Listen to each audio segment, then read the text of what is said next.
Look.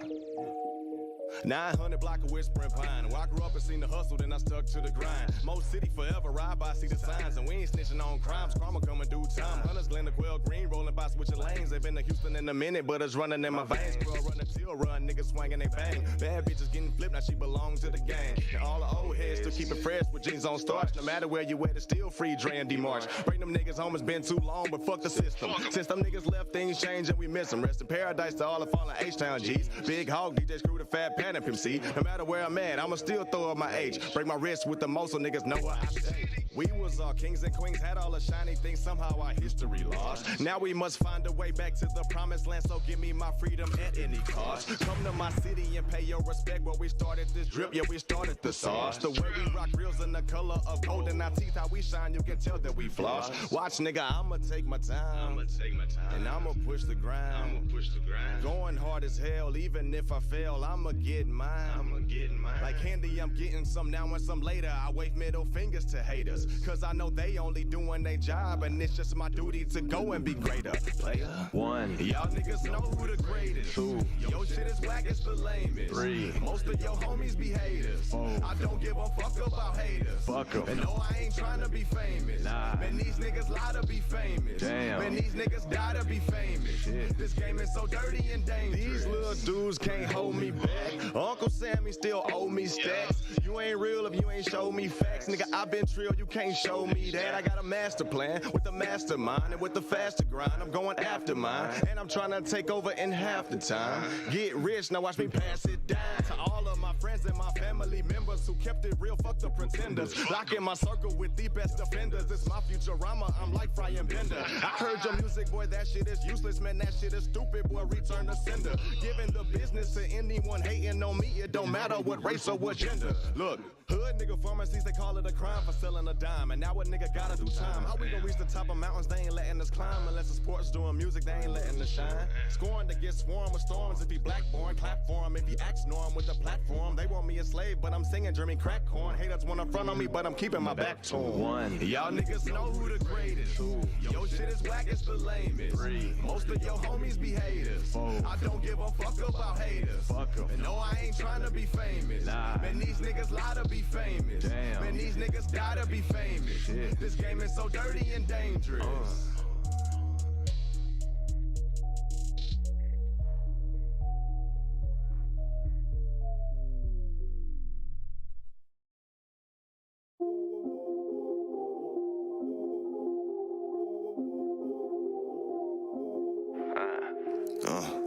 H-Time. Forever. I said, coming down I-45, headed south side of my town. Sitting sideways, candy paint drip every time I come around. Beating down the block, knocking pictures off walls from the trunk sound. And they love how I come down, and I love rapping my town. But I be rapping strong, and I be hardly home. But I be rapping strong, and I be hardly home. But I be rapping strong, and I be hardly home. But I be rapping strong, rapping strong. Now look who creeping, crawling, ball hard, Spalding. Doing business on my phone, cause what I'm on, the money be calling, and I'm all in. A lot smarter, drip hot water, that's scalding. Big boss shit like S. Carter, I done got started, no stalling. I ain't even trying to flex, but ask your girl who rhyme the best. We hate your flow, we not impressed, she hate your clothes, quit trying to dress. Looking clean everywhere I go, even when I step outside, I'm fresh. Boy, I'm lane switching with the paint dripping, you can tell I'm kinda blessed. Look, I just do what I gotta do to make sure we all eat. Till we at the top eating steak with grapes and shows be selling out all seats. You focus on Spotify streams instead of networking, and that's what we call geeks. See, all of my niggas is pit bulls, and I swear you don't got enough dog treats. Coming down I-45, headed south side of my town. Sitting sideways, candy paint drip every time I come around. Beating down the block, knocking pictures off walls from the trunk sound. And they love how I come down, and I love rapping my town. But I be rapping strong, and I be hardly home. But I be rapping strong, and I be hardly home.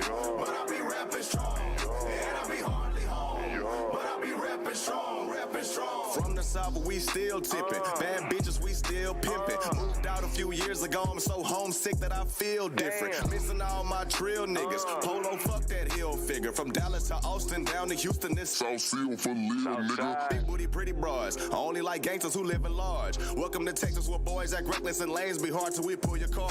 Where you ain't special cause you a star. People don't give a damn about who you are. But humble yourself, pay homage to all the OGs if you wanna go really far. You better stay protected. You better cover your blessings. Boys just wait until they catch you slipping and rob you for all your possessions. And we ain't showing off for the gram. What you see is really who I am. I gotta stay loyal to all my fam. Oh, yo, they mad, but I don't give a damn. And I be hardly home, but I be rapping strong. And I be hardly home, but I be rapping strong. And I be hardly home, but I be rapping strong. And I be hardly home, but I be rapping strong, rapping strong. H-Town forever. Mo City stand up.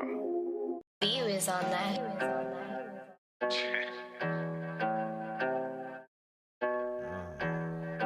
I got my cowboy hat, my cowboy boots on. View is on that.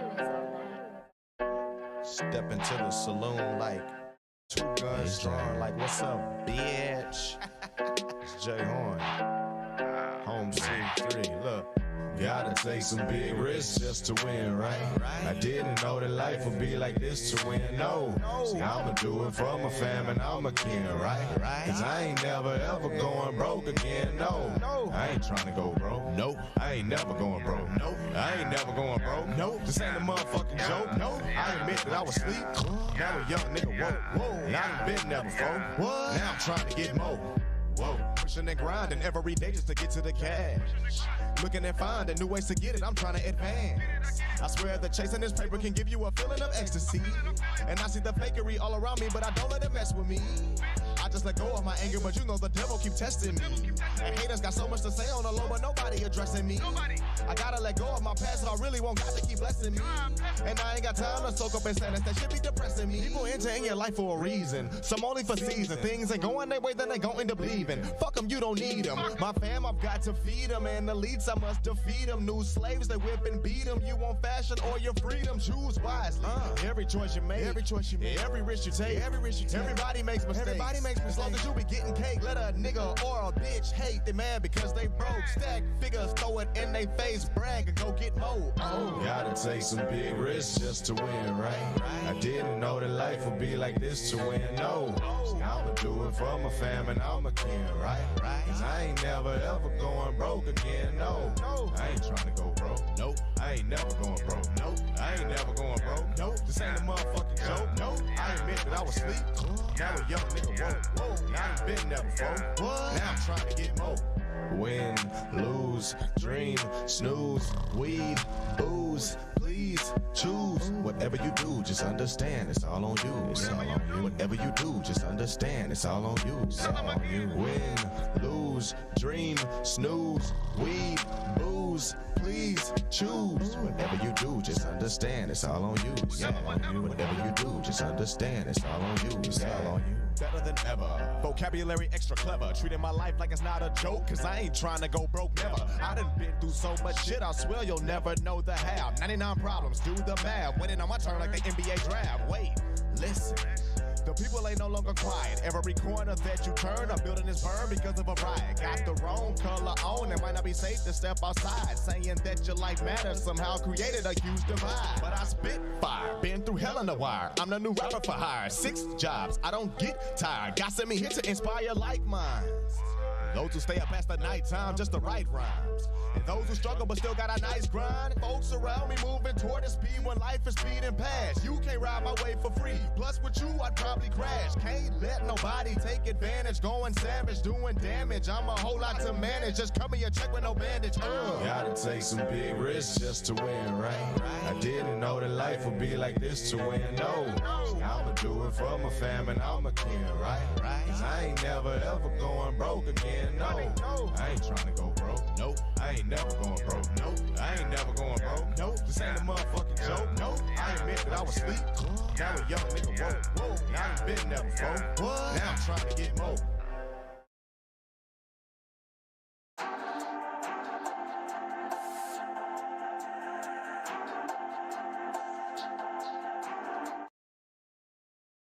10, 9, 8, 7, 6, 5, 4, 3, 2, 1, 0. Man, oh man, oh man, oh man, oh man, oh man. We back. Season 3, episode 10. It's been a minute. It's been a long time. I don't even know how to act, bro. My brother Red, what's going down, man? Hey man, I'm in full support. I'm dressed like Deion today. In support of Deion Sanders, I am dressed like him today. If that's what you wondering why I look like this. Boy, got the chains on, got the beanie on, got the glasses. You got a Deion like an impersonation, like you do like his voice and everything. No, I can't do Deion voice. Oh. I don't gotta do his voice to support him. No, facts. No, absolutely. You know, Mike P was good, man. Today. My boy Mike P was going down, baby. Ah man, it feels good to be back, man. It feels good. You see, I got my chains. My chains ain't as dope as yours. Mine's some weak ones, but you know what I'm saying. I make it do what I do. It's okay. You know what I'm saying? When my pending come in, it's gonna pop though. You know what I'm saying? With my pending, right now I just it's tough mind. I used to be like that. I used to be. I'm afraid to ask what age that was. I used to be pendentless. But then I had to change. I had to change it up. I had to get my life over. You had to give your life over to pendants. Mm-hmm. Yeah, to get these chains. I understand that, man. I understand that. I can't wait for mine to come in. But what's going on, man? It's been a 2-week hiatus. It's just been a lot of stuff, sickness, holidays, work, traffic. Because we was gonna try and make a Don't Cancel Me podcast happen in person while I was in Houston, but that's right. Between work and then the time I got off of work, the traffic, it was trafficking, especially in Houston at the time of 5:30 p.m. To get to where you were at, it would have been past showtime. So yeah. But man, what's been going on, man? How you been? It's been a minute. I've been doing about as good as the Texans. So been depressing. That's not good, brother. Football season do that to you. Yeah, I mean, when your team ain't vibing, it's tough. Of course, I got my Texans on today because we will be there in attendance on Sunday at Jerry World. Yes, sir. So I want to come on here and rep for the state championship game this week. But I've been good though. State championship game. Yeah, that's what it is. State championship game. We can lose any other game on the schedule. But we got to be Dallas. Then y'all gonna have talking. Yeah, right. And then y'all gonna have talking bragging rights for the next 4 years until we play again. So exactly. So we won the last matchup. That's when Hopkins did the double spin move in overtime. That's right. Yeah. Hopkins showed his behind last time, but we don't have that no more. No, we ain't got nowhere close to it. Nowhere close to it, unfortunately. Yeah. Yeah, we ain't got nothing like that. But hey, they're professionals, so I'm expecting them to come ready to play this weekend. But I've been good though, man. Trying to keep up with everything. Got a whole lot of stuff going on. Getting ready for this toy drive next week. So trying to make sure to get all that stuff taken care of. And we got Christmas time and Thanksgiving time passed and trips planned and PPW coming and there's a whole lot of stuff happening at one time, right? Yeah, good old PPW is around the corner. You already got an idea what you're doing, or is this gonna be the last one? Is it gonna be the last shebang for a while, or? I don't know about the last shebang because it's so legendary. You can't stop stuff that's legendary. No, this is true. This is absolutely true. You know what I'm saying? I don't want to be a legend who retired early. I want to be like Brady. We're going to the wheels fall off. Oh, talk it up for that one. We definitely talk it up for that one. Until I can't PPW no more. If I can PPW in the nursing home. You gonna PPW in the nursing home? I'm gonna PPW in the nursing home if I can. Shoot, I'm gonna talk to my activities lady, and we're gonna put it on the schedule for PPW for the whole nursing home. Man, one time for PPW, man. Look at the horn ass. One time for the PPW. do milestones like 35, 40, 45, 50. I might not make the 35, 45, 50, and 55. You gotta celebrate. Celebrate it every year. This nigga want me to plan the future. I don't know what's gonna happen.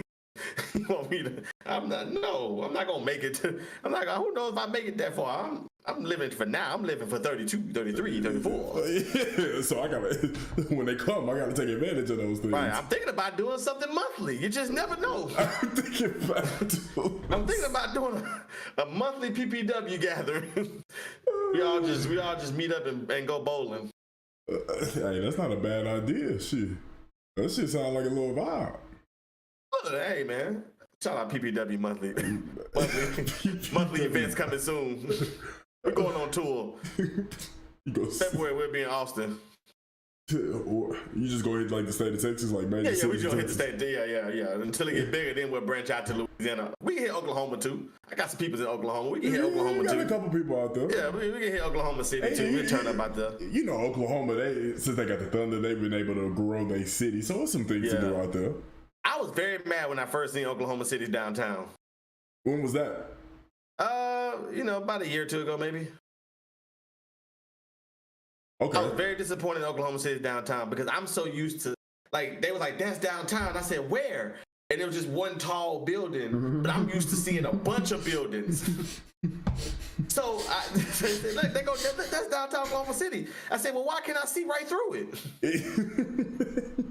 Where are the buildings? Where's the post office, the courthouse, the police station? Where's all these establishments? So the crazy thing is that tall building that's in Oklahoma City wasn't like, that's probably been there for, was this 2022? It's probably been there for almost 10 years, maybe. Because like Oklahoma City, down like Bricktown, it was literally just bricks and dust. The only thing out there was Sonic and Harkins Theater. That was it. Oh, and what is now, I don't even know what it's called now. It's not Chesapeake Energy no more. Paycom. But it used to be Ford Center and the Convention Center. That was it. Yeah, it's called Paycom now. Oh, we use Paycom at work. Okay. Yeah, that's interesting. Paycom got changed to that. Yeah, it got changed after Chesapeake went into that whole ordeal and the owner killed himself. So yeah.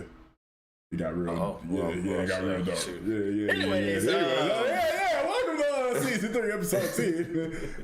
It got real. It got real crazy.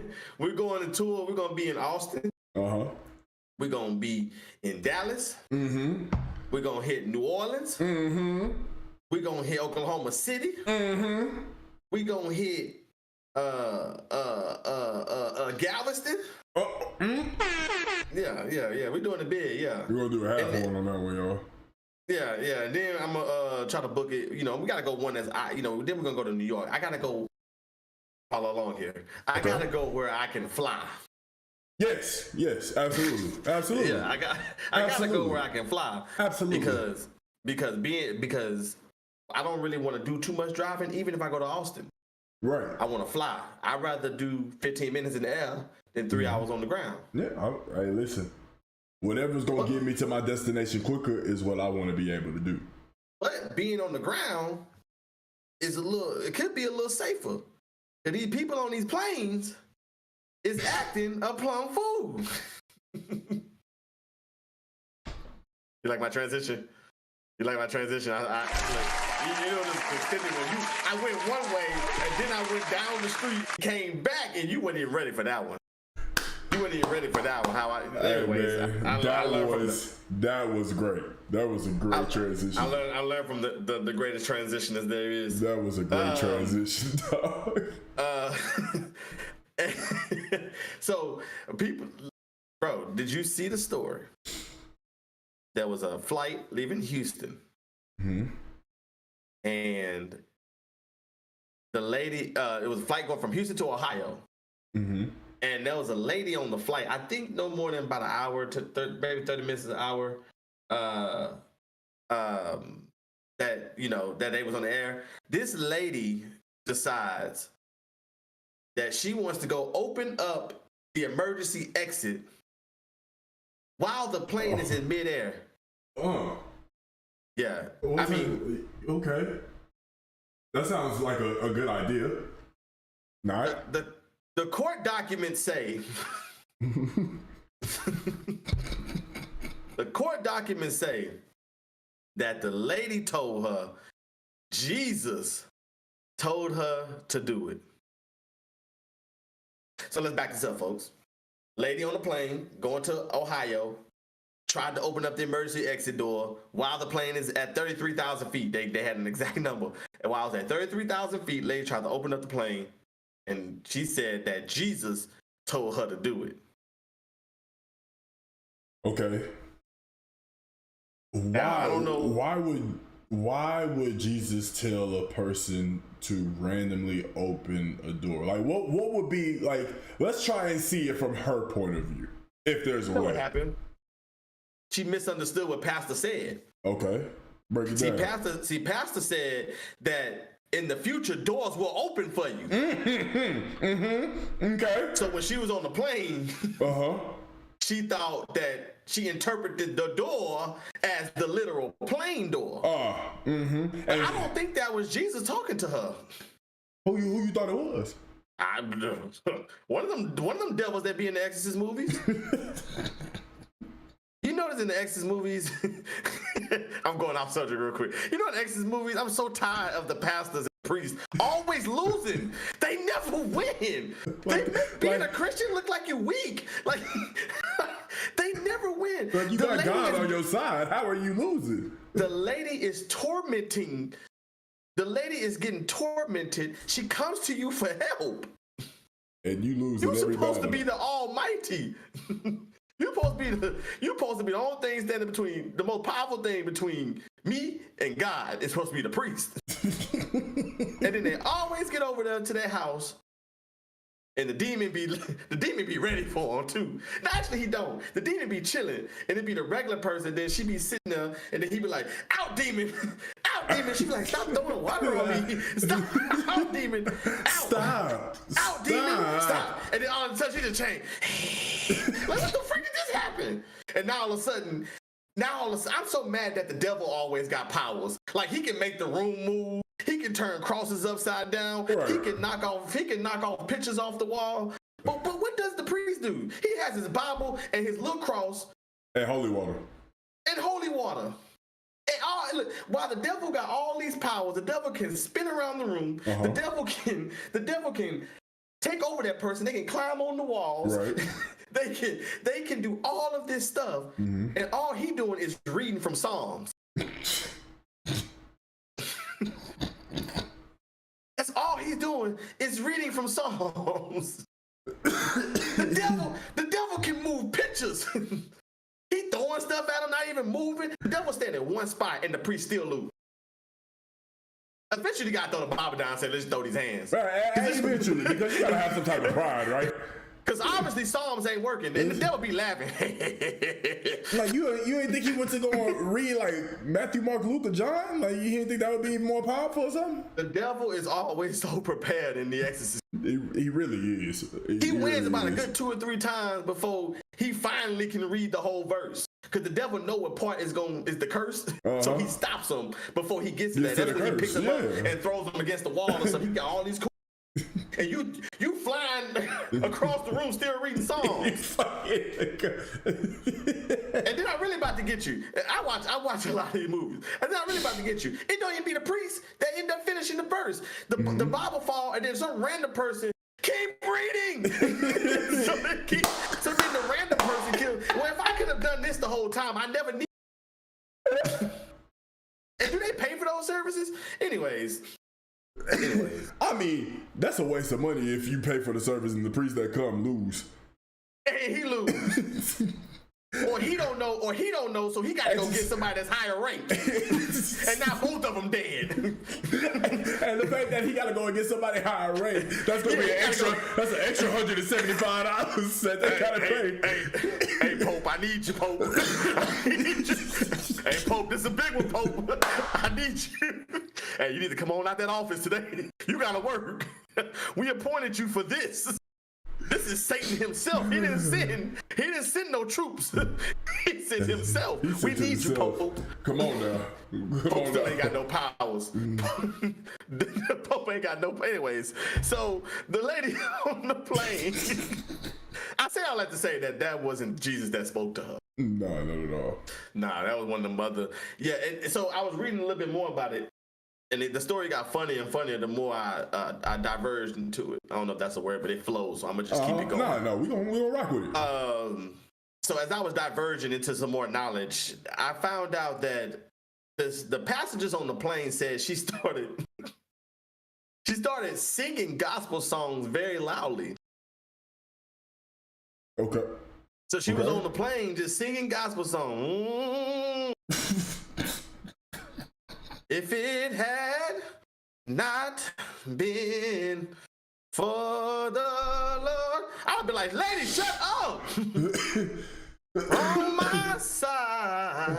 Oh my God. Tell me where would I be? She just singing loud, just on the plane, just loud. And then then they said after she was singing, she started hollering out that she's not worthy. She started hollering out now. I don't know about the other passengers on the plane, but now I would be concerned. Okay. I wouldn't be concerned about the gospel music. I probably would have started singing along with her. Uh-huh. But as far then when she started talking about I'm not worthy, right? And so she said that, and then she got up, and that's when she tried to go and unlatch the door.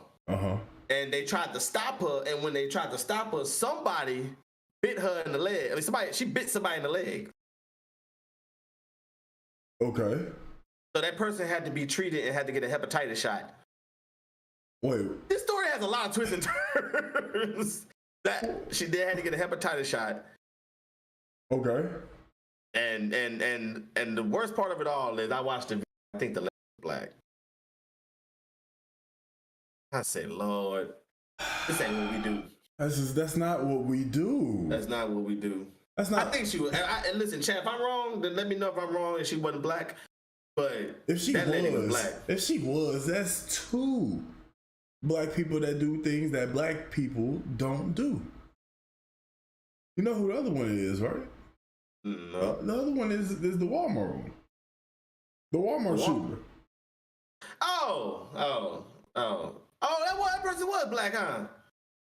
Oh, yeah. I don't know what that was about, but yeah, I know what you're talking about. Hey, I forgot that was. Then again, been tripping. Then again, 3. What happened now?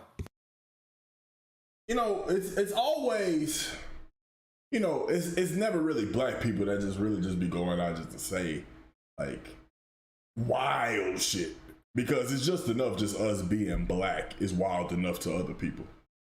I think we can agree on that, right? Because it's something about everybody want to be it. It's just wild, right? And you don't usually like to say something that's just heinous or do things that's heinous. But yet we got the lady opening doors on the plane because Jesus told her to. We got the man that shot his peers at Walmart. And then we got Kanye West talking about CP3. For those that don't know, Chris Paul slept with Kim Kardashian. I don't understand why, where he's getting stuff from. Like, what, he just wake up one morning and say, you know what, I'm just gonna throw a random name out. Chris Paul. He slept with my ex-wife. Like, what do you think is going on with Ye, and why is he doing it? I think I have an idea, but I want to hear from you. You a very, very wise gentleman. I feel like you have the answer. You know what I'm saying? Can you please explain to me? Answers.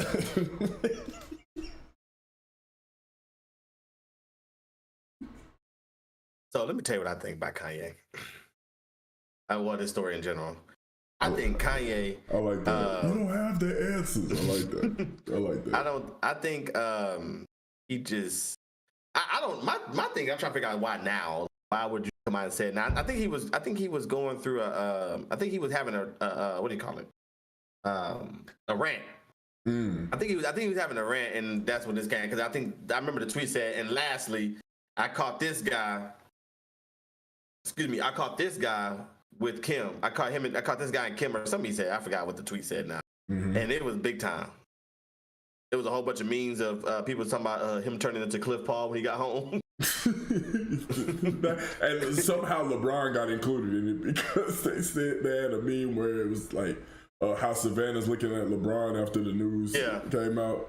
Like, it was a bunch of funny stuff. I will say that, but I don't think.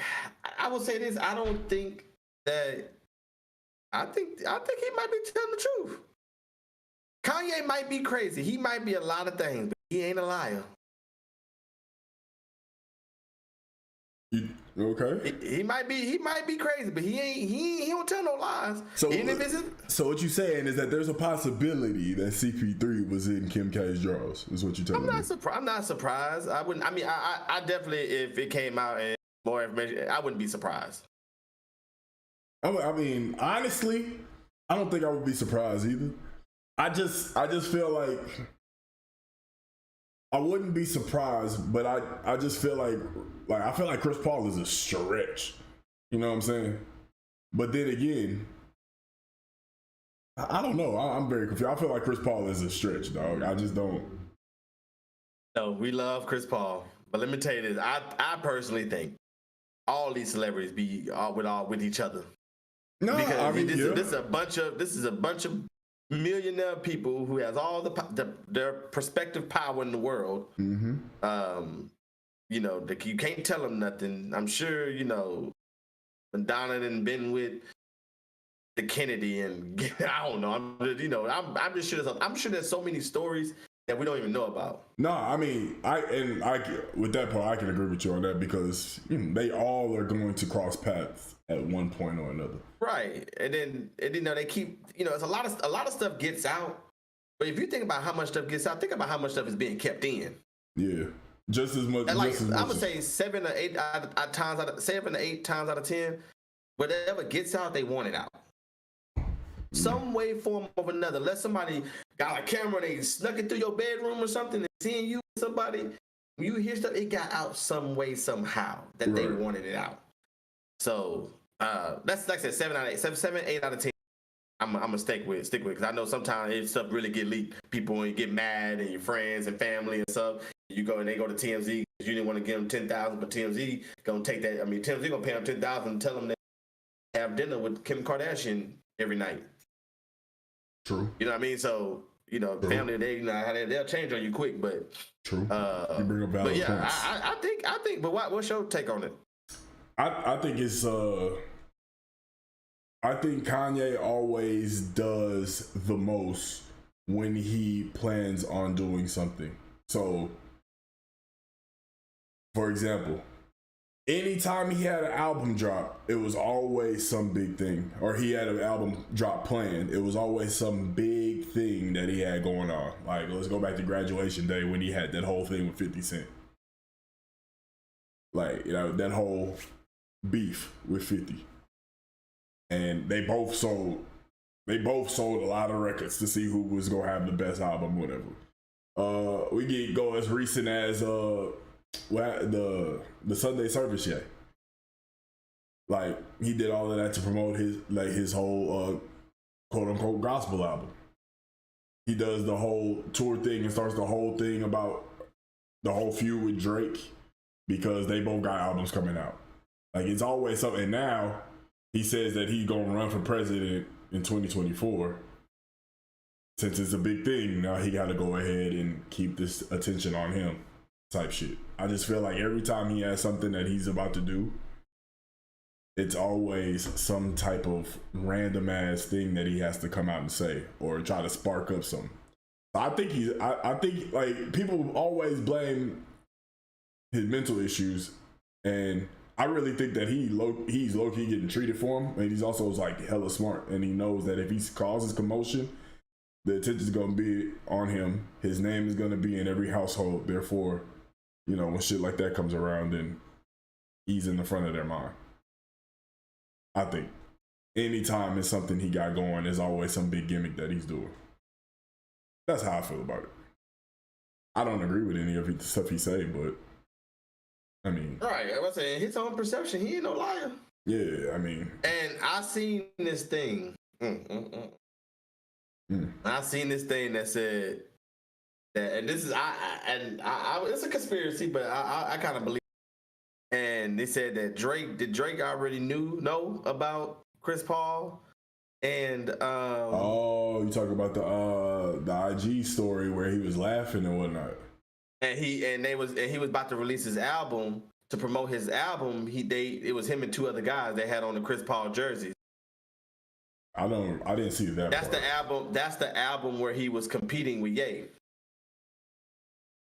The album. So he. So what was that? What was the album? I think Donda was the album, and it's Certified Lover Boy, yeah. Which came out in September, right? What was it? September, possibly September last year.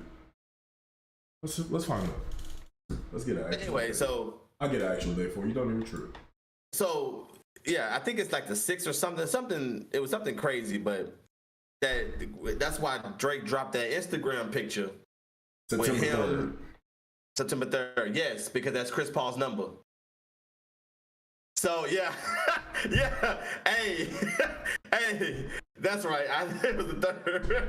That's right. Hey, and I want to give credit to who I can't remember where I seen it. It was on Snapchat or something. And to promote the album, it was him with two other guys. They was kind of like chilling, and they had on Chris Paul jerseys because the album come out on the 3rd, but they was wearing his number 3. Hold on, man. We about to. So when I see it, let me tell you something, because it's about to make me mad, because I'm sick of Drake. I'm sick of him and his shenanigans. Because if that is true, that has to be the craziest diss of all time. Dog, I mean, that's a subtle one, bro. That whole is subtle. And only person and that's the best ones where you know it only hurt him. Like, he sees it. He knows that he rocking Chris Paul jerseys, that he dropping his album on the 3rd. And Drake is petty. Drake turned a diss song into a Grammy-nominated song. He did. That's the pettiest I've ever seen. That is petty. There's something that says that, not to cut you off. No, go ahead. It's like Twitter erupts as an old photo of Drake wearing the CP3 jersey comes out. I guess it's something that they found. And then that's when that whole, before his album CLB was released on September 3rd, Drake put the picture online. Additionally, Ye and Drake were having a social media feud at the time. Was Drake aiming at indirect criticism at Kanye? So I see the picture. Yep. Yep. Hey. Nah, hey, bro, Drake it could be. Hey, it could be true. When I seen that, that's when I was like, I think Kanye. I think he told the truth. That's why I was like, I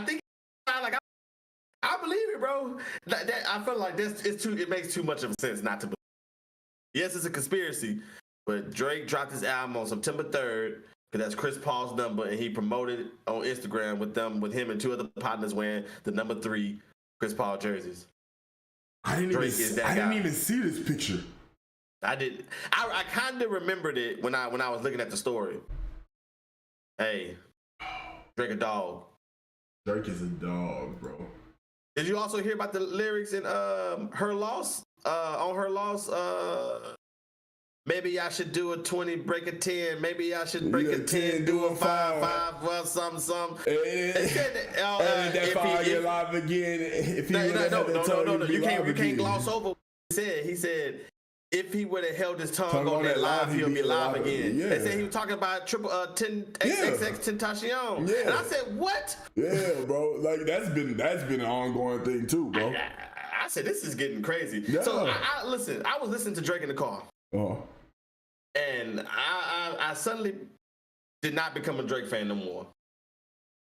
Because I feel like he got money now. That's saying a lot. And so he live a different lifestyle now. So he can talk about us regular people and the way that we live. And I don't appreciate that.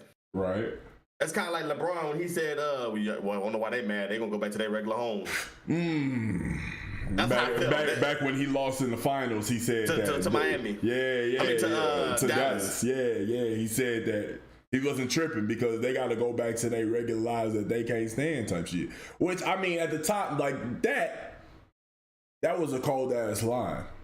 at the time. It was a brutal line, you know what I'm saying? I was mad. I was one of the ones mad at him. Yeah. So I felt like he was talking to me. Yeah. Screw him. He knew All right, so made me mad when he said it because I was so mad. I almost gave him my fan card after the game. After that series.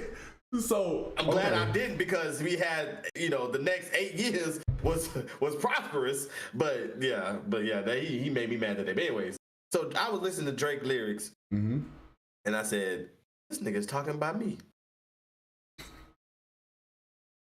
He's talking about PPW."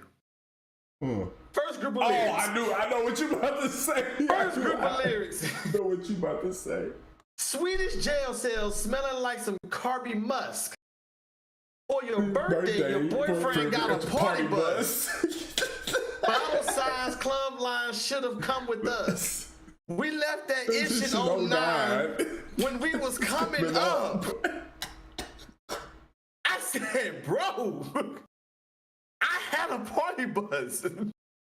Like, why would you do that? Like, not all of us can afford. Not all of us can afford to do yacht parties and private jet parties and stuff like that. Why did he have to say that? So he basically telling us like our girl not safe around here. Is it that same song where he starts spitting out islands? Because I specifically remember Joe Budden talking about it. I didn't say what song this was. This is Middle of the Ocean. Yes. So at the beginning of that song, he starts spitting out like these islands or wherever these I'm sure lavish, luxurious vacation spots. And I saw Joe Budden say, it's like, you have a bunch of money when you start naming stuff that I didn't even know actually existed. So it was like, that was like, that the beginning of the song was a subtle hint that's like, yeah, I'm about to shit on all of you regular people, bro. Yeah, that's exactly what he did. Because he go to the next line. I'm really on a roll like Hamachi. The F would y'all really do without me? For your birthday, your man got a table at Hibachi. You talking about me? Last time I ate there, Wayne was doing numbers off the cup like Yahtzee. Or Quavo. And Paris Hilton was steady ducking the paparazzi. Or Quavo might have sent me a song called Versace. Okay, sir. Some of us like hibachi, okay? So you telling me that since you did that shit 10 plus years ago, I can't do it now? Bro, I was mad, bro. I turned Drake off in the car. Hey, man, listen. I ain't gonna lie, I felt the same way the first time I heard that. Cause I was like, oh, he's spitting. And I was just sitting there like, that's me. No, what? Like hibachi, like I like that. So I turned the song back on. I said, nah, I'm gonna give him another chance. And he said a line at the end that was so cold. He say, I'm like a cup holder the way the dime stick to me. I said, yeah, I'm a fan again. Yeah, okay, no more hibachi it is. No more hibachi, okay. Yeah, I guess I was planning on getting the party bus this year. That was part of my plans. Not no more. Yo, that's we so taking trips. We're going to Miami. That's so funny, dog. That's so funny. Drake. I need him to stop doing that. Start rapping. Get back to us little people. Got somebody saying hello to you in the chat. Who is that? Don't get me shot up on here. guy in the Texan shirt. What's up? Mike said plans canceled. But no, I said Drake. Yeah, I can't. So let me ask you this: since we on the topic of Drake, I saw something that Drake said where he believes that her loss is top 3 in his catalog. I seen that, and I told you the day it came out when we talked about it on the show. I said, bro, if I had to put it up against What a Time to Be Alive, I'm probably going with Her Loss. See, for me, that is just so that's tough because What a Time to Be Alive had equal parts Drake, equal parts Future. Her loss, 85%. No, I ain't gonna say 85.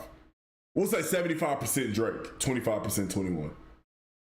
If you give me that same half and half energy that you gave Future on What a Time to Be Alive, I would be, there would probably be no question why I say this is it.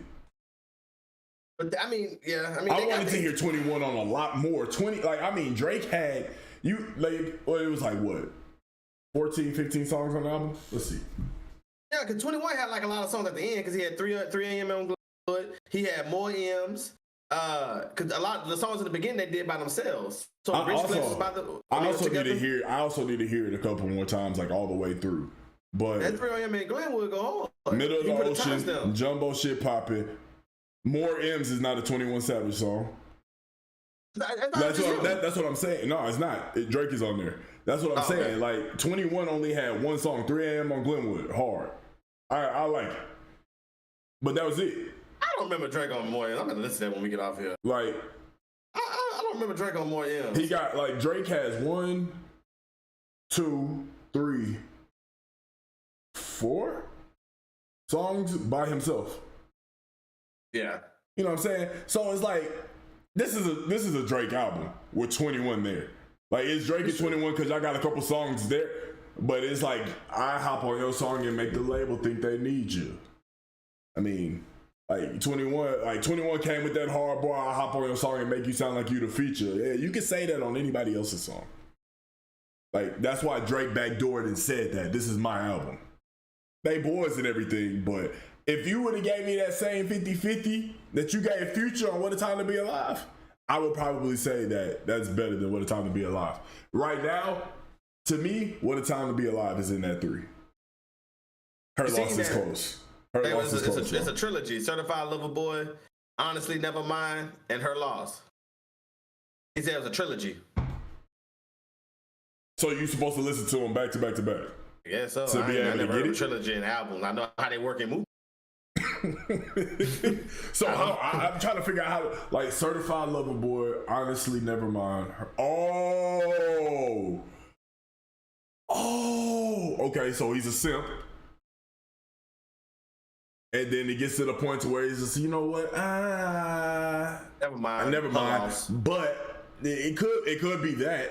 Or it could be never mind, her loss. Or it could be like, honestly, never mind, because she curved him, and then he backdoors because he's mad that she curved him. It's her loss because he coming out aggressive as hell in all of these songs. I mean, when you come out in the first song and you start saying, all you hoes, all of you hoes need to remember who y'all talk. Like, what? This is what I seen on Twitter, and I'm glad I saved it because I didn't know we were gonna need it. But this is what I saw on Twitter. This is a paragraph. A paragraph. You ready for this? Mm-hmm. I used to be a certified lover boy, but honestly, never mind. It was her loss. I sent her care packages, but she was a Scorpion. That just gave me more life because these views got me saying, what a time to be alive. Nothing was the same, so take care and thank me later because I'm so far gone. Damn, they worked backwards. Whoever did that, very, very, bro. I wonder how long it took them to do that. Yeah, that's crazy. So you think her loss is top 3 in this catalog? Yeah, I think so. I like her loss. I like If You're Reading This Is Too Late. And I feel like If You're Reading This Is Too Late is a very slept on album, and not a lot of people are talking about that. I don't understand it at all. That's with Legend, Energy. I don't understand it. For that to be an album for him to get out of his contract, that was a hard album. That's not even, like, I don't even think he considers it an album. I think he considers that a mixtape. EP. He just put it as an album because that was supposed to be the obligation he had with the record label. Right. That and More Life. More Life is slept on. I do like More Life. More Life go hard. That's probably my top three Drizzy. Well, I mean, I forgot about you forget about Take Care. I'm not as big on Take Care. You're not big as Take Care? Take Care was a great album. Take Care, but I might be one of the few, and you might agree with me. Nothing Was the Same was better than Take Care. to me. That is that the one with the head in the clouds? Mm-hmm. Yeah, that's what I'm about to say. Yeah, Nothing Was the Same was definitely a better album. And I'm not. I don't need anybody coming after me in the comments or in the chat. I'm not a music guru. This is just my humble opinion that I believe that Nothing Was the Same was better than Thank Me Now. Take Care. That's just me. A lot of people would say the latter. I don't know why, but I don't know. A lot of people hated CLB, and I like CLB. Yeah, that must definitely jam. I mean, honestly, never mind. I've only listened to like once. I usually listen to it like twice or three times. I'm kind of they lost me on that one. That's at the bottom. But he did like there's a song on there that's absolutely just fire, and it doesn't get talked about enough. Liability. What's the name of the song?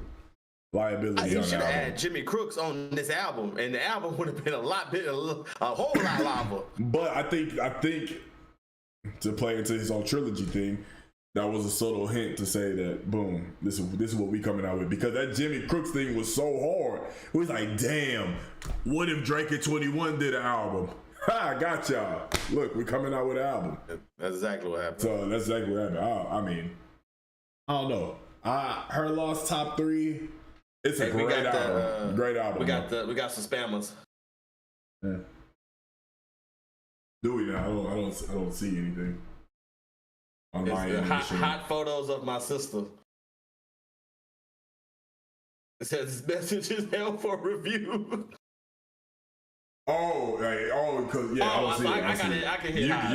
You can hit high. Okay. Yeah. Okay. You keep them, pimp. We don't want them. We don't want them. We don't want them at all. She built like a broom, anyways.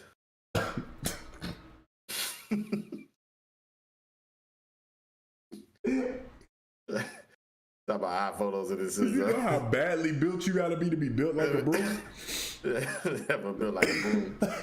Is the broom standing like regular or like upside down? Standing straight up. Like upside down, like with a upside down. Nappy head.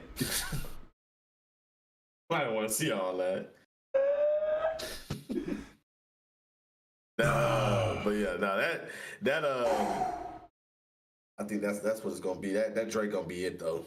I'm mad that he did that to Kanye. And if I tell Drake, if I ever meet Drake in person, You said what? If I ever meet Drake, I'm gonna tell him about himself. Would you? Okay. Let's say that happens, right? Let's say you do meet Drake. And you tell him about himself. How do you think, in your mind, how do you think that's gonna go over? He gonna laugh. It's gonna be a good laugh, and that's gonna be the start of an everlasting friendship, huh? I don't know. I don't know if Drake wants to be my friend. First off, I don't know. You have to say. Why would he want to be friends with me? His friends is like Jay-Z, LeBron, and he got famous friends. Yeah. Jay, you gonna roll in my Nissan? Let me show you this. It won't even be that type of friend because he will be the guy. Like, hey man, come on man, let me show you the finer things. You're gonna be a good friend. I think Drake. Let me show you the dirtier things. The loan you've been removed, brother. Let's go to Walmart together. Let's humble him Walmart. Real quick. All right, bro. So you mean to tell me you gonna have one of the most famous people in the world go to Walmart with you? You gonna allow his his security team gonna be with him, so we'll put on a hoodie. Like we'll put like a hoodie on, put like a ski mask, put the hoodie on. Well then, I'll be dressed normal because nobody knows who I am. Y'all just gonna get escorted out. Yeah, he won't be able to experience Walmart. Yeah, nobody won't know it's him. Because I'm gonna call him Aubrey too. Niggas ain't checking for nobody in real life named Aubrey. When last time you been in the store you heard somebody yell out Aubrey? I haven't heard anybody call anybody Aubrey. I have never heard that spoken out loud. I don't even think I know personally an actual Aubrey. I don't think I've ever had a teacher calling out roll and said Aubrey. I do know one person named Aubrey. and she is now a collegiate hooper. That's the only person, because I coached her when she was in 8th grade. Outside of that, that was the first person I met named Aubrey. You know, Aubrey sound like a cold white girl that got like a ponytail. Yeah. And Jersey be looking big. That's your Aubrey? Nah. This Aubrey. Aubrey was, she, I want to say that she was like one of the first to, like, you already know the girls got like shorter shorts, obviously, right? Mm-hmm. But I feel like she was one of the first at her young age to be tucking her shorts into her compression shorts, like how these college and high school girls do now. She tucked them in, and she was about business, and she was a mixed young lady. So. But she was like, hey, and she was cold. She was a D1 athlete. I don't know where I don't know where she at, but she was cold. I played the best defense I can. But then again, I got upset because then like I saw like a bunch of the boys I coached, like she was talking to them, and I knew what they was about, and she became like popping on IG in like the state of Oklahoma, and I was like, oh well, she don't care about hoop no more. It can't be that hard to pop on IG in Oklahoma. And true, because I mean that's how I got my followers, so it's not hard at all. I ain't Oklahoma, dog. Out of 50 states, that bug is 49. Wait, so what's 50? Probably something like Wyoming. I knew you about to say. I'm about to say Wyoming. South Dakota. Hell no. Oklahoma ain't got it. I give you Wyoming, South Dakota. I give you that. I give it 46. South Dakota, South Dakota could be 50. Wyoming actually got like a beautiful site. They got like a national park and beautiful sites. Oklahoma ain't got that shit.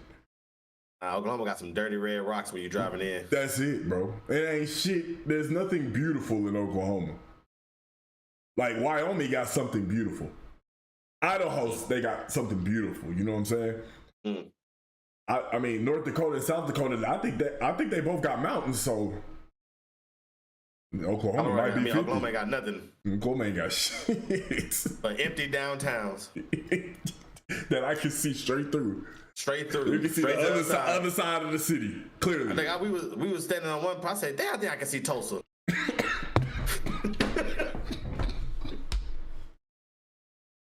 Why they got more buildings than Oklahoma City? Oklahoma City look like San Marcos. Dog. Oh my gosh, bro. It's only funny if you've been there, bro. It's only funny. Y'all had one zip code? There was multiple. Multiple? Okay. It's weird. So check it. The college I went to, where the apartments was an Edmond zip code, but where the student center was an Oklahoma City zip code. It was real weird. But the whole school was in Edmond, Oklahoma. So to this day, I still don't understand how that made sense, but that's how it was. And I was surprised that they had 2 zip codes, so you know. The best thing in Oklahoma is Ted's Wings. I've never had it, but I keep hearing it. I just talked to a homie that was talking about Ted's Wings. Ted's Wings is good in the mug. Gotta wait a little bit for your food, but boy, once they come. so you went there the last time you was out there?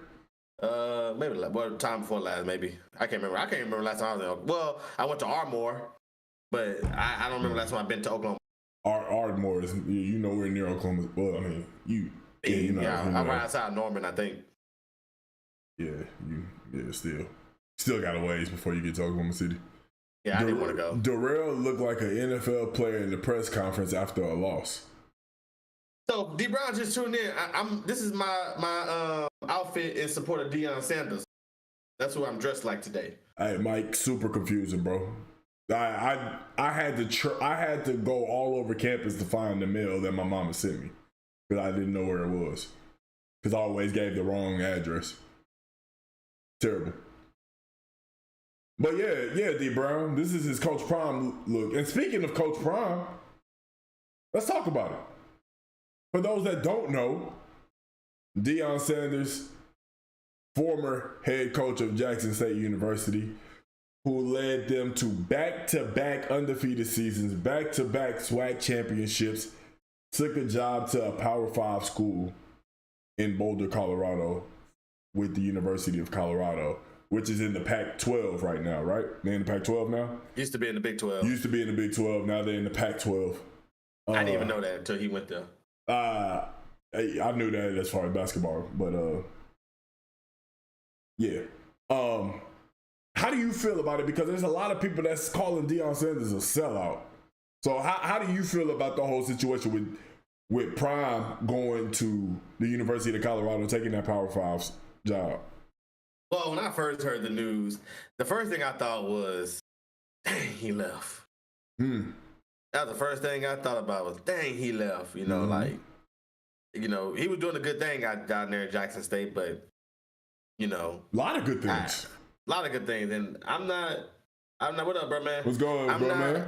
I'm not really worried about how, like, all the stuff. Like, I know he bought them like a locker room, a field. New facility. Whole new facility. Yeah, like all this got Pepsi stuff. It's all kind of stuff like that.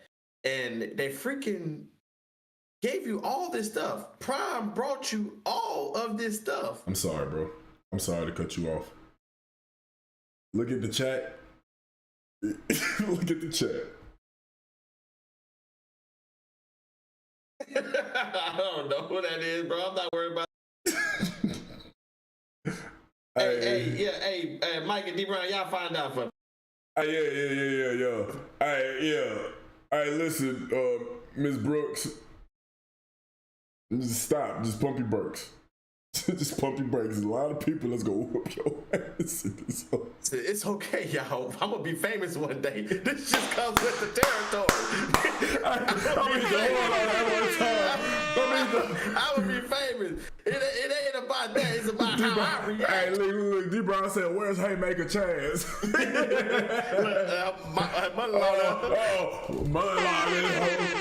Mother-in-law is in here.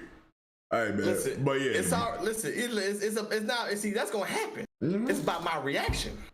You right? Go ahead, talk to him. I seen that 20 minutes ago. We gonna clap that up. We gonna clap it up. I seen that 20 minutes ago. Yeah, we gonna clap it up for you. This clip claps. Yeah, absolutely. It's part of being famous. It sucks being fine.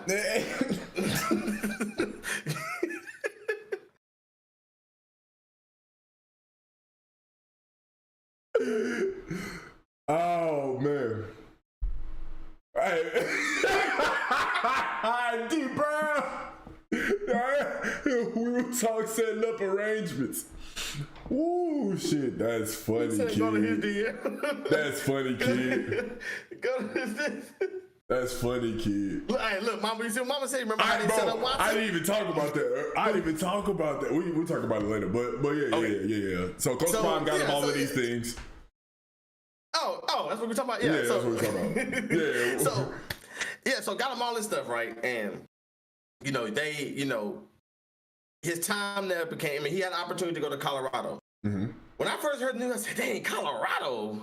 I can understand like Auburn or like a Florida job coming away from Florida State. That's where he went. Right. I mean, them jobs you don't get right away. You got to start somewhere. Mm-hmm. I think it was actually me and D Brown that was talking, and they were saying how that he bought. Oh wait, no. How he went to Colorado because it was easy for his son to be a starting quarterback. Wait, so you saw that where? Me and D Brown were talking about that. Oh, I mean that's a great. That's something that he's seen something. Yeah, great conclusion.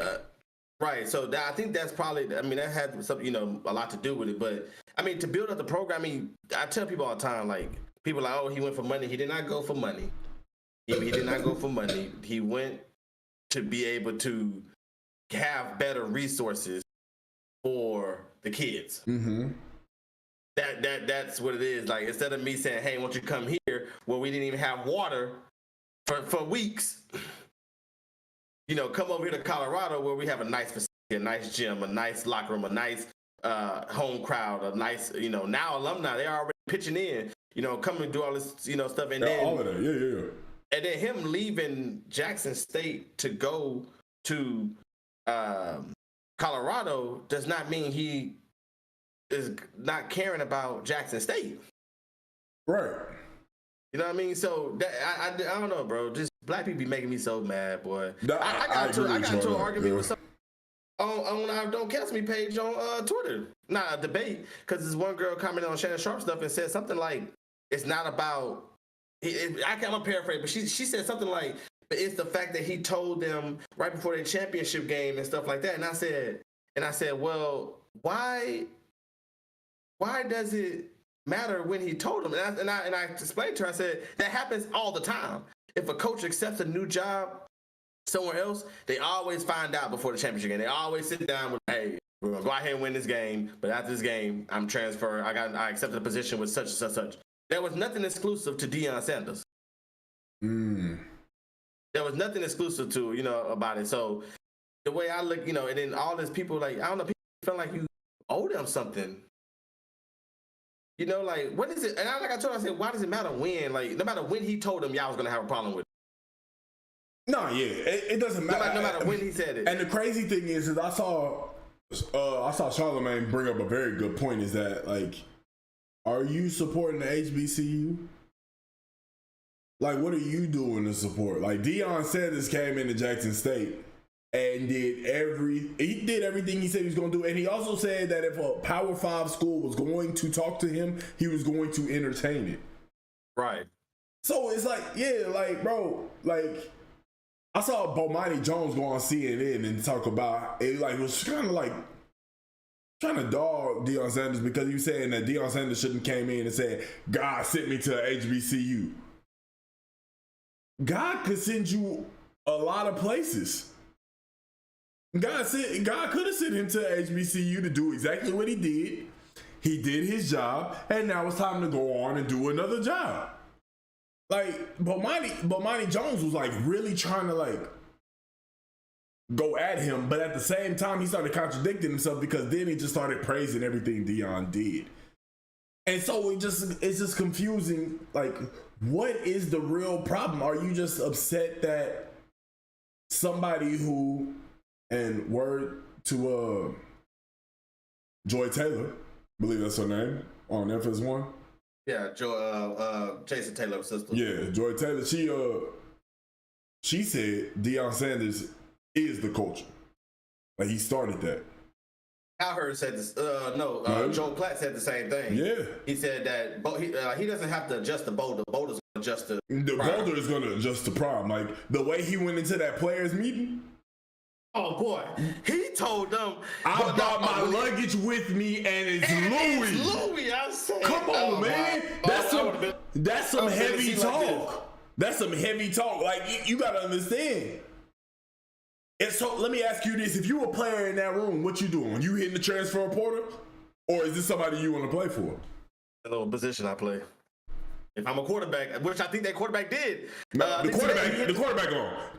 I think that was the only position for sure that person was hitting the portal.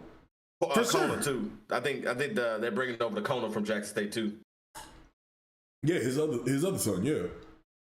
Nah, it's and Travis Hunter. Yeah, the number one prospect in the nation. Yeah, the cornerback. Yeah, he's going with him. So the one that played on both sides of the ball. He was a cornerback and a receiver.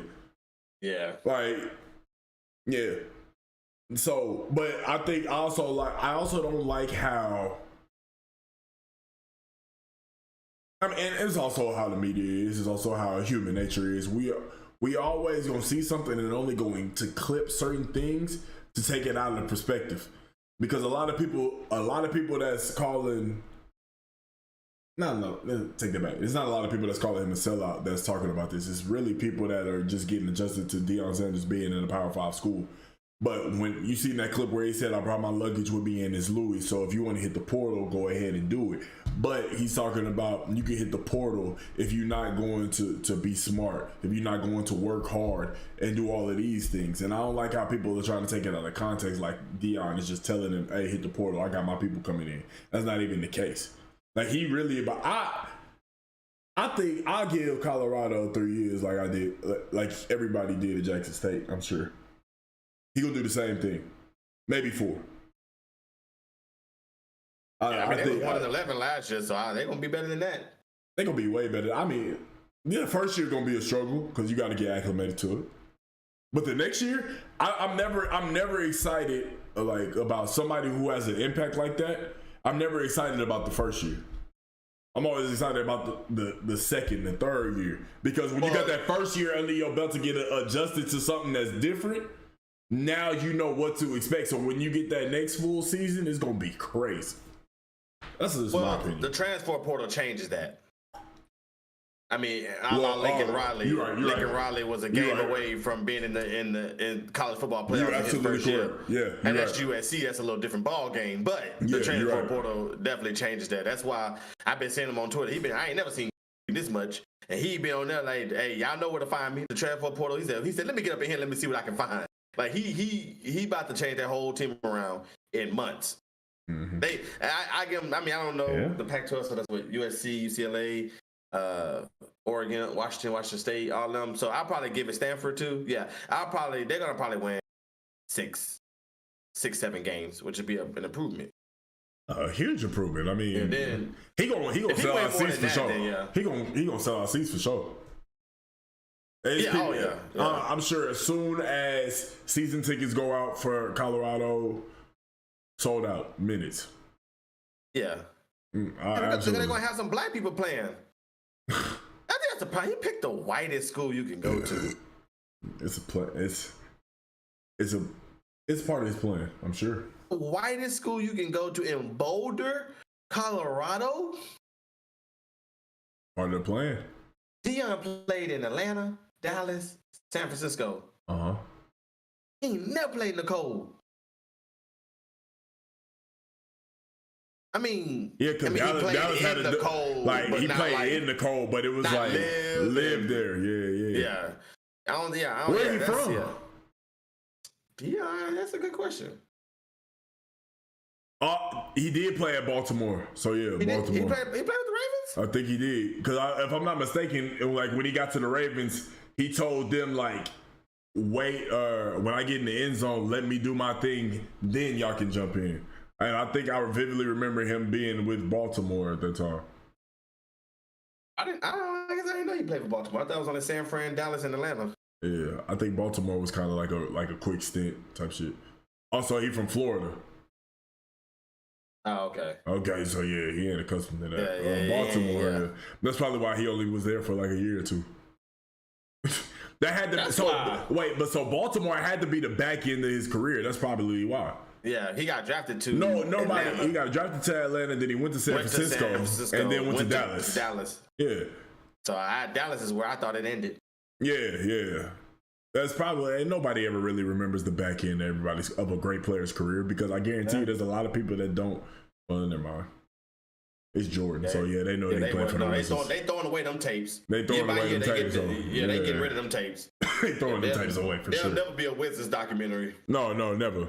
Yeah, I mean, there might be a documentary leading up to when he scored 50 dance again. When he scored 50, but that's it. That's where it stops. That's more of a YouTube video. Exactly. Yeah, but a YouTube documentary. Yeah, I'm not watching no Michael Jordan Wizards documentary.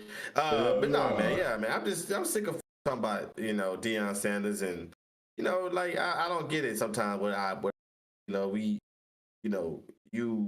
I would listen to that crowd boo him and singing songs and crap, and I was like, well, how is it that you can boo this man and do all this after he did so years, like you said, your life for a season, and he gave you 3. 2 undefeated, back to back, 2 SWAC championships. Some people came in. Look, that's gonna be my new quote in life. Some people come into your life for a season. Deion gave you 3 seasons. I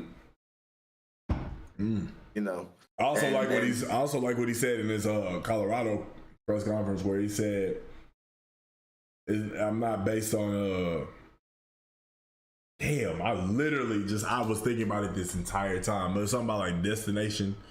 He spit a bar and he told everybody, "You supposed to clap for that." He spit a bar. He said, I was thinking about it this entire time. I seen that last night, I think. I know exactly what you're talking about. Oh, it's not based on my location, but my destination. Something like that. I don't even think location was a word. He probably used some way more extravagant word, but it was something to that regard. And I was like, damn, like Deion be spitting. Like, I wonder, like now I wonder, like I know obviously his 3 sons gonna go with him. The one that does the media for him, and then obviously the cornerback and his quarterback, 2 sons. I wonder if his daughter gonna go because she got a scholarship at Jackson State to hoop. Who, Deion daughter? Mm-hmm. She hoop at Jackson State. Oh, Jackson State. Yeah. So I wonder if she gonna leave Texas too. State. No. I wonder if she gonna leave too. Because they all went to Jackson State. So I wonder if she gonna leave. That'll be interesting. All I know is that, like, I feel like I could say this for the both of us. We support Coach Prime over this way. I think that he's going to do great things at Colorado. That's me personally. I think he's destined to be great wherever he goes. Everything he's done, he's been great at. And Deion, one of them people, like, man, Deion walk into a room, you wouldn't believe it. That's why I said, that's why I as I tell people, I debate with people about this.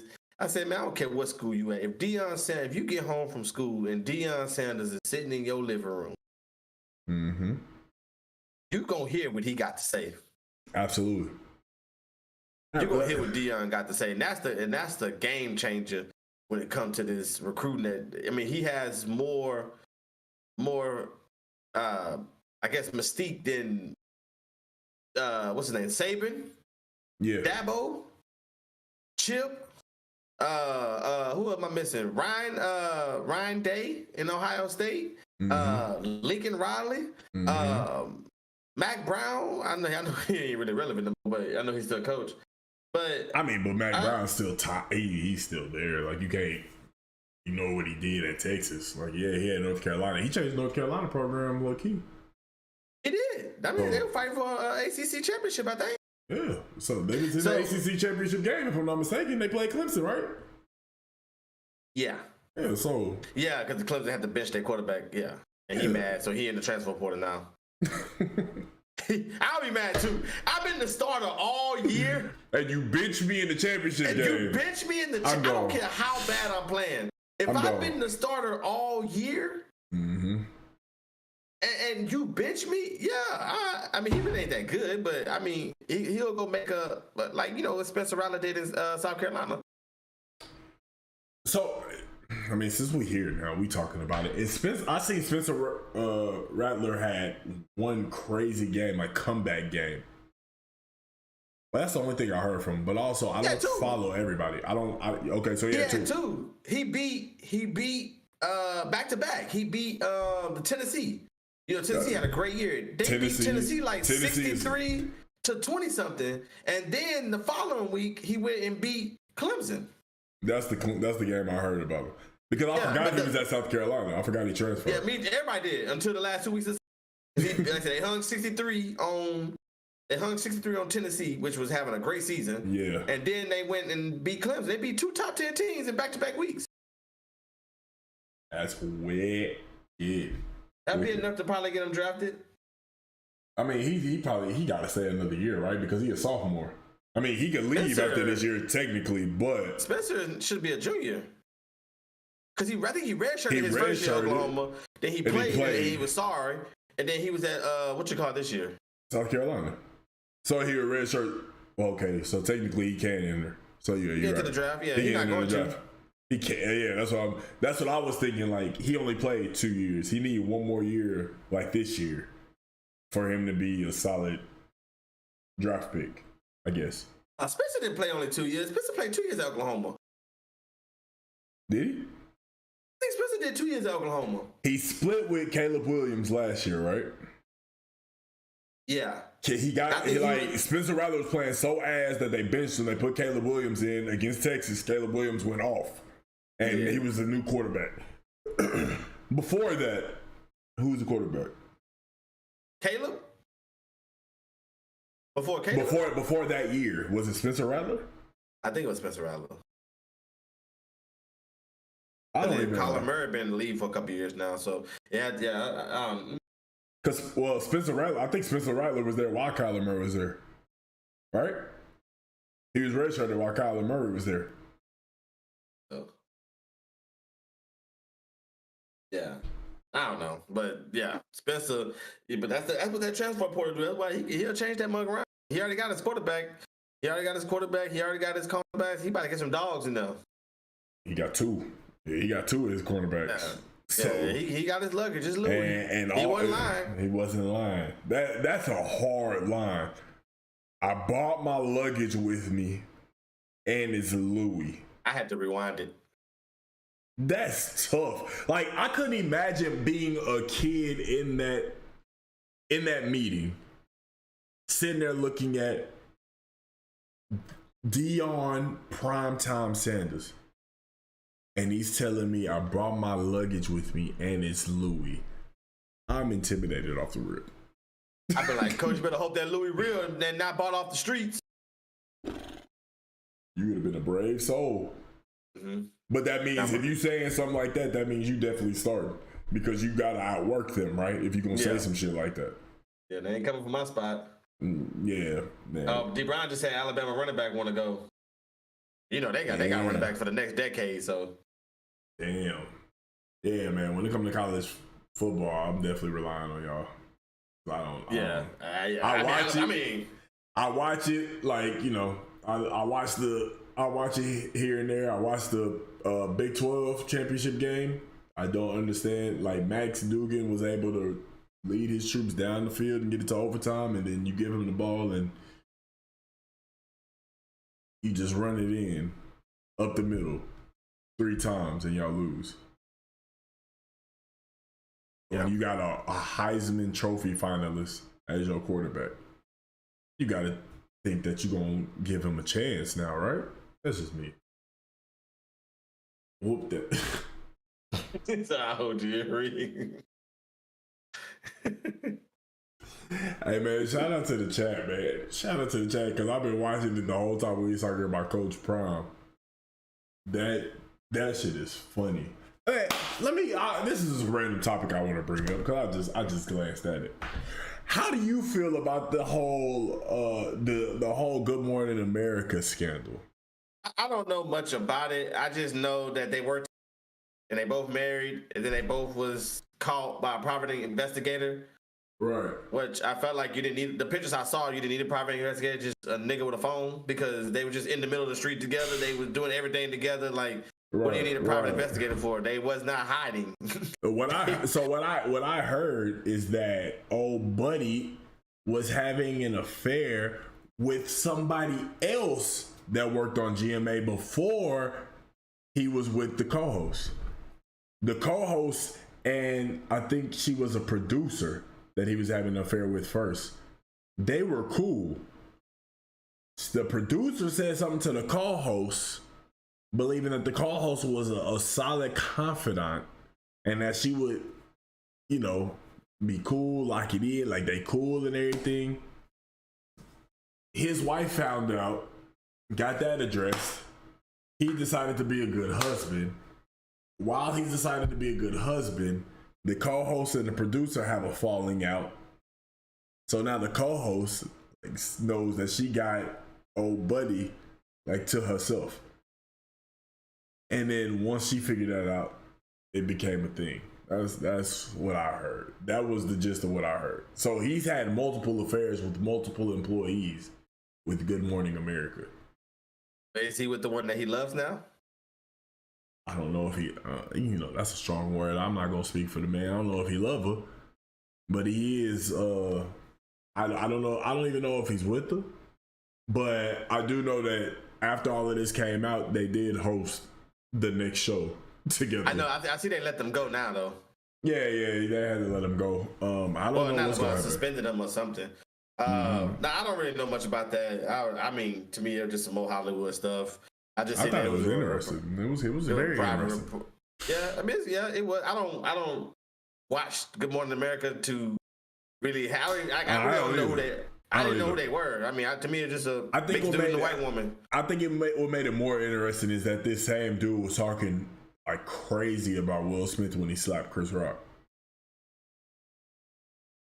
Talk about like how, like, you know, how you respect your wife and all of this type shit. Right. And he out here got skeletons in his closet.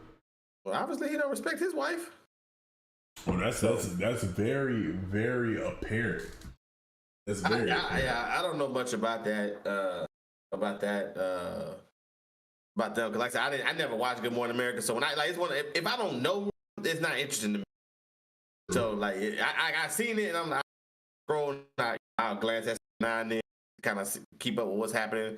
Just so like when you mentioned, oh yeah, I heard that. But as far as like, now if it was like Trevor Noah or something, I would have been like, oh okay, let me Trevor done did, or he on tour, Jimmy Fallon, even Jimmy Fallon and something like that. Like people that that I know, I don't know who, I can't even tell you their names. Oh, that's what I want to say while we talking about Prime. Did you see that? I believe, was it the Colorado athletic director said they don't have the money to pay Deion yet? Yeah, that was funny. Like, so do you think that's a flex? Nah, I just think they don't got the money to pay Deion, and he just was honest. But he know that they will. But do you think it's a flex because it's a lot of people that also say that Jackson State didn't have the money to pay Deion, and that's why Deion left? Nah, I think Colorado really don't have the money, but he know that they will. Yeah, that's absolutely true. Yeah, I don't see this. I just, like I said, they really signed that deal on faith. Is that what you said? They signed on faith. They signed that deal on faith because ain't no way you gonna sign a man $5 million. They know that money coming in. They gotta get money coming in. You have to pay these. As much as they love Deion Sanders. No, now everybody else getting broke off. Yeah. So I'm sorry, I love Deion, but if a school saying, "Hey, come pay you $500, come play here," I mean, I'm there. I mean, you're right. I would take less to go be with Deion. For example, if Washington State says we'll pay you $500,000 to come play for our school, and let's say Deion, them like, okay, well, we'll pay you $400,000 to come play, I would go to Deion. $250. Huh? $250. I come from nothing. He gotta. If you come from, I feel like I'm trying to figure out, because I feel like if you come from nothing, $250 to go play with the NFL legend that you know for a fact you bust your ass, you be the man like in your position, and you hold it down, you know you going to the league. $250 to play with a legend, I think that's a little bit too easy. Let's say that you wasn't really struggling financially. Well, Coach, if he promised me, like Coach said, if I had that kind of talent, he was like, I see me and you. If he said something like that, then they're like, I can get to the league, you follow my steps, follow my teachings. He gonna say that to every recruit. Oh yeah, I mean, I don't think he gonna say that. I don't think he gonna promise him. He gonna say that too. And Deion Sanders is in your house. He gonna say that to that recruit. Well, if he's in your house, because he's not in everybody's house. That's right, what I'm saying. That's what I'm saying. So yeah, but he not. I didn't know if that's the case with me. But yeah, I do. Yes, that's the case with you. You a top recruit. You getting recruited by 25 to 30 Power 5 schools. You got. I'm gonna even put it. Let's break it down. All right. So you got. I'm gonna try to make it super challenging. We'll keep Washington State paying you $500K. USC paying you $750. Bama paying you $1.5. Clemson wants to pay you $1. Ohio State wants to pay you $1.2.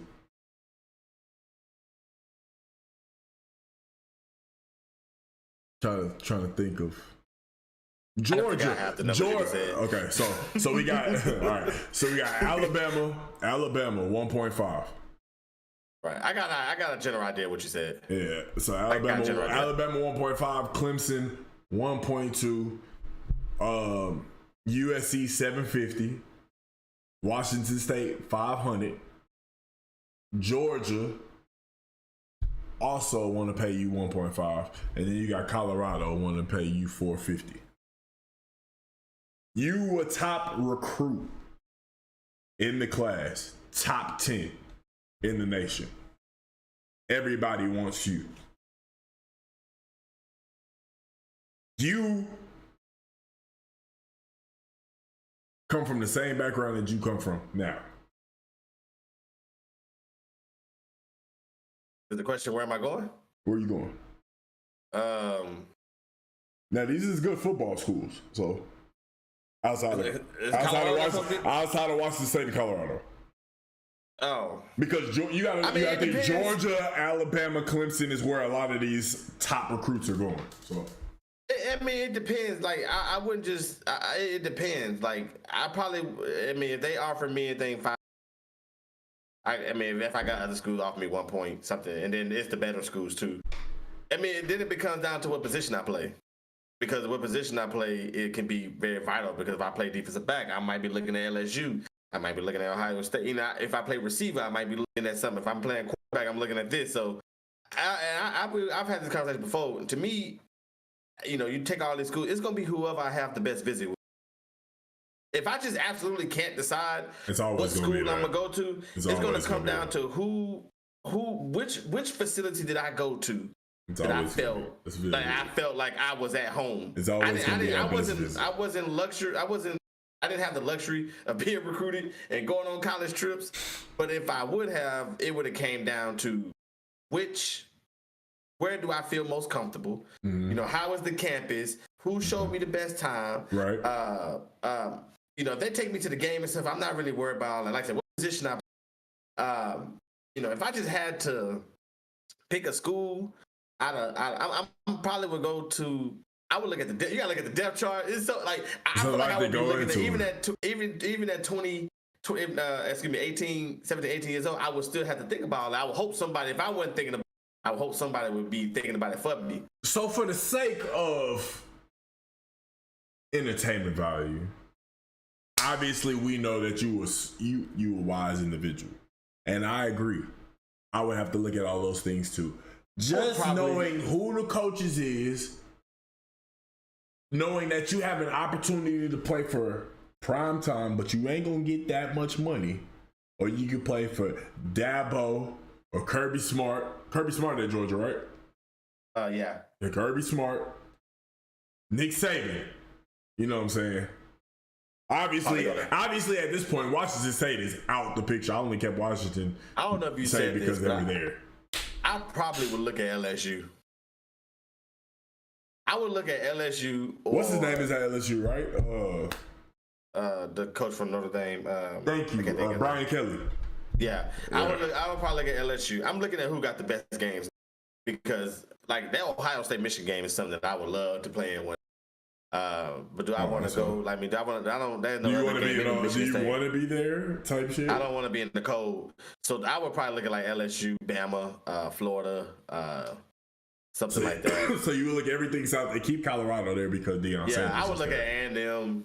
Yeah, I would look at Texas. I would try to stay in the southeast portion of the United States. I don't see myself living up in Buffalo. Well, that's New York, but living up in Ohio State, living up in Michigan, living up in where it get cold. Right. Yeah. And if I go to Colorado, it's strictly because of Deion Center. Yeah.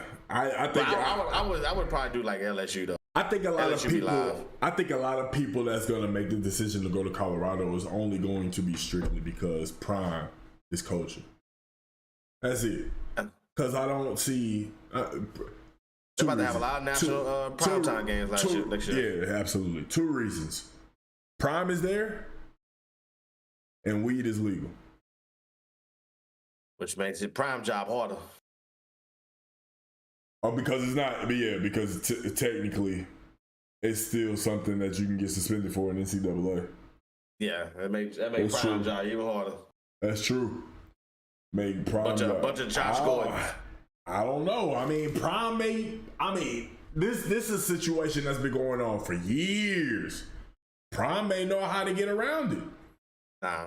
That's not the kind of. That's not. I don't think that's not the kind of man. That's not the kind of man. He don't want you to wear hats at meetings. He don't want you to wear hats and meetings. So you're right. You're absolutely go correct. for all that. I'm just saying, I'm just playing devil's advocate. You never know. We don't know what's going on unless we are actually in that locker room. Right. We only see what he wants us to see. You know what I'm saying? Right. I'm just playing devil's advocate. He might know a way around it. NCAA is also kind of, It's prime time. That's all you gotta do. He can go to anybody when I'm prime time. True. Very true. That's his connection. But I will say, I do agree, Colorado being a legal state for that Mary Jane is going to be very, very difficult for him. But if anybody can step up to that challenge, it's Prime. I feel like I'm excited to see what he's gonna bring. Yeah, I feel like he's gonna be dope. It's gonna be dope to see what Colorado do next year. And yeah, it's gonna be dope. I have no problem with it. Black people need to relax. Let him him and stop making decisions. Let that man make decisions for his family. And people need to worry about themselves and what's going on with them and be happy. People want Deion Sanders to do something for black people instead of doing something for the people that actually talk to him on a day-to-day basis, that love and genuinely love and genuinely care for him. Like, do you think Deion Sanders really care about what Keisha 6374 gotta say? People want Deion to do what they not doing. Exactly, because they only reason they say it is because, like, damn, they was having a great time going to those games. They was having a great time seeing Deion Sanders post when they was getting ready to play. They was having a great time seeing Jackson State thrive. They was having a great time seeing HBCU going crazy. And now that he leave, and they're just like, well, I'm not gonna have a great time seeing the HBCU going crazy anymore. I'm just gonna have to see another black man being successful in an environment that is not catered to black people, which in honesty, wherever we go, it could be catered to us. It's just our perception towards it. But I'm not about to get deep. Oh yeah, Deion. And folks gotta understand too that Deion and like, what about other coaches that might want to? What about other retired NFL athletes that want to come coach? I'm not going to Jackson State. That's how you gonna treat me when. Hey, exactly. It just made me think. It just made me think about it. How do you feel about Shannon Sharp's comments? Shannon Sharp said he wouldn't have went to HBCU if his grades is right. That's like most people. Yeah. That's like most people. I agree. I mean, I agree. Like that's like most people. Like, why do people go to JUCOs? Because they didn't have the grades. I agree. Nobody want to go to Blinn. I agree. There's no kid at home right now saying, "Oh, I can't play for Blinn." I agree. They want to play for Alabama, Texas A&M, University of Texas, Texas Christian University. They want to play for Oklahoma State. The goal is to go to a Power 5 D1 school. That's everybody's goal, because you know that if you go to a Power 5 D1 school, there's more of an opportunity for you to hit the league. There's a lot of things that, like people, just because he said that wasn't his, just because Shannon Sharp said that going to HBCU wasn't his first choice, not a slight. Like, sometimes your choice, what you might want to do, is not what you did. For example, it was not my choice to move back home. It was not my first choice, to move back home from Austin. Mm-hmm. But I did, and now the decision made all ways I could never imagine. Right. So that was no. But if you people ask me all the time, I tell people all the time, if I had a great job, and I would have never left there. I would have never left. Never left. That has nothing to do about my life now, but I'm just speaking in that time, in that decision, I would have never left. If I'd have had. So same thing, like saying, like, basically, no, I didn't have, no, that wasn't my first choice. But I went. I'm thankful I went. I'm glad I went. He also said that if he would do it over again, he would go to Savannah State. Yeah. His exact words. I watch Undisputed every day. He said, if I could do it all over again, I would still go to Savannah State, because some of my best friends I met at Savannah State. People don't hear that. And it goes back to what I said before with the whole Deion Sanders and Colorado thing. People only take certain parts to go ahead and prove their point. Well, Shannon messed up because he tweeted it, and the tweet came off. The tweet came off. I can understand why people looked at it that way, but then he went on and explained it, and then went on the show and explained it, and like said, "Hey, that's like, yes, I'm sticking to that." I feel like if anybody watched Shannon, they know what was up. Yeah, I mean, because when I read the tweet, I was just like, I get it. Like I would do the same thing. I would do the same thing. It wasn't my first choice to go to a JUCO, but hey, here I am. Couldn't pass chemistry. Like, it happens. I didn't want to go to a PWI, but when HBCU can't even tell me if I'm going to be able to play. You can't even tell me I'm going to be able to play. You can't even tell me who's on the roster next year. Why would I go there? I will say this though, HBCUs do be looking live though. Oh man, PV. I be like, part of me like wishes I kind of would, like, instead of trying to go to Tech State, trying to get into Tech State, part of me wishes I would have went to something like that. Don't get me wrong. Be looking live. Don't get me wrong. Prairie View knocked on my door. Southern knocked on my door. Those and TSU kind of knocked on my door. But Prairie View and Southern were the two HBCUs that knocked on my door, and I wanted to go there. But as far like I was so focused on playing, making a name for myself, like being a vital part of the team. I want to win, but I also want to get to the next level. Like I want to play overseas or I want to play in the league. They couldn't tell me anything of how they would be able to help me. They couldn't tell me who was on the depth chart. They couldn't tell me if I would be able to play. Like none of that. They was giving like Southern told me straight up. They called me. They didn't say anything about basketball. They said that David Banner went there, and that the male to female or the female to male ratio was 12-1. That was it. Had nothing to do with the program. Had nothing to do with the team.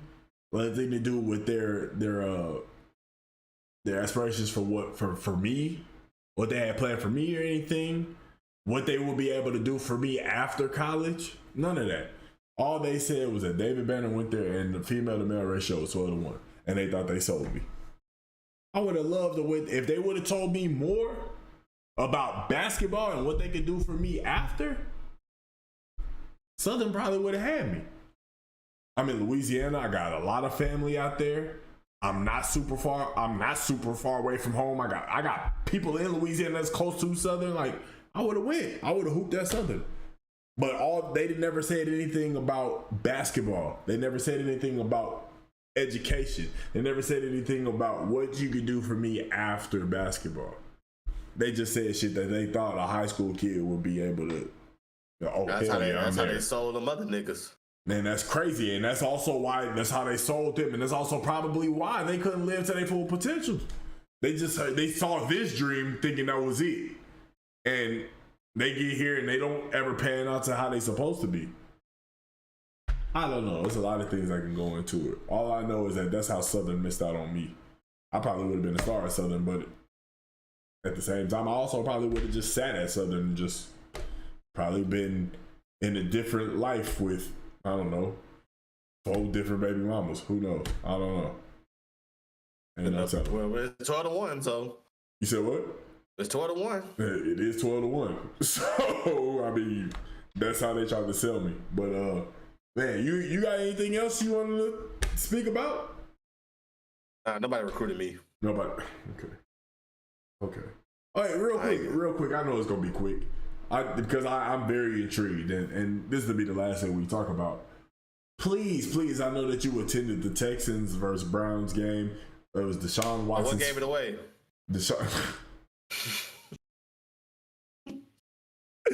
I don't know, man. It was just something telling me that I needed to ask you.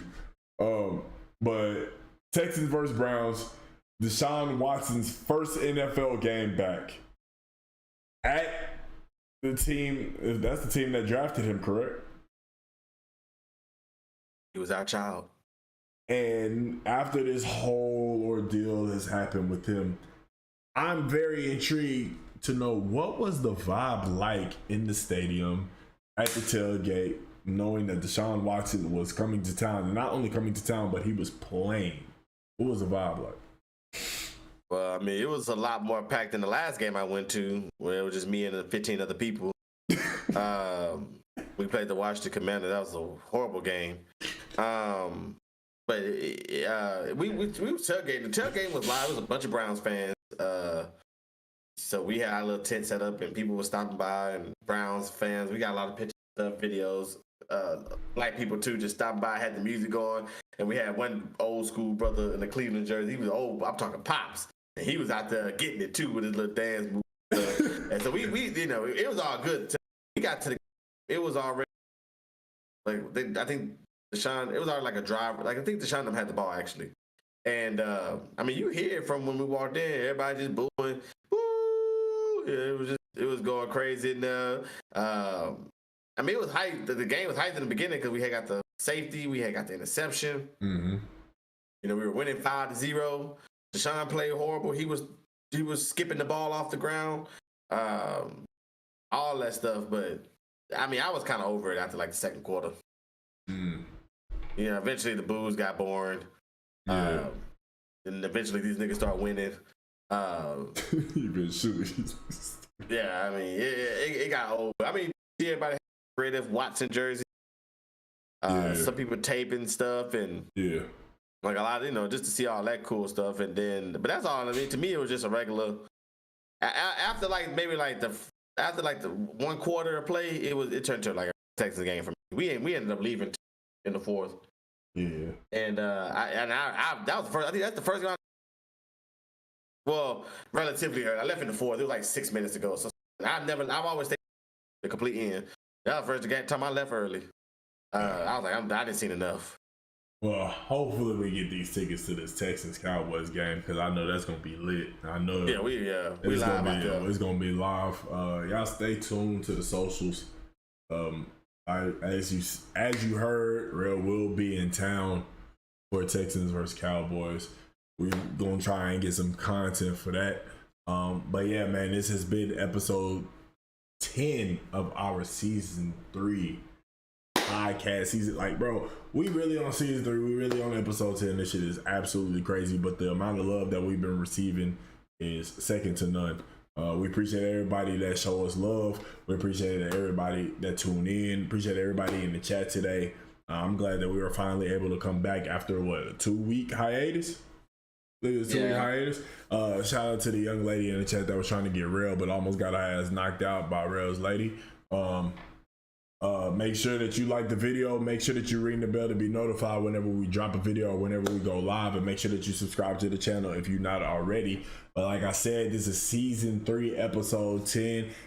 I'm Vino Fight. It's my dog Peachy Perfect. And till next time, yo, we out. Y'all be easy. Peace out.